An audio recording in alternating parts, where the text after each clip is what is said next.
નિર્ભય બનવા માટે જુઓ, માત્ર 3 જ પગલાં છે. પહેલું, બધી ચિંતાઓ એ પરમ શક્તિને સોંપી દો. બીજું, શુદ્ધ દિલથી સમર્પિત રહો.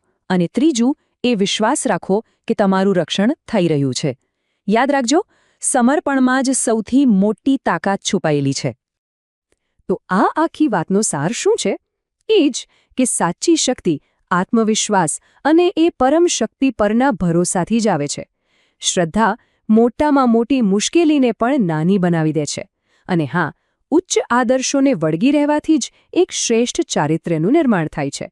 અને હવે રોહન એ જ પ્રકાશના પુલ પર આત્મવિશ્વાસથી આગળ વધી રહ્યો છે.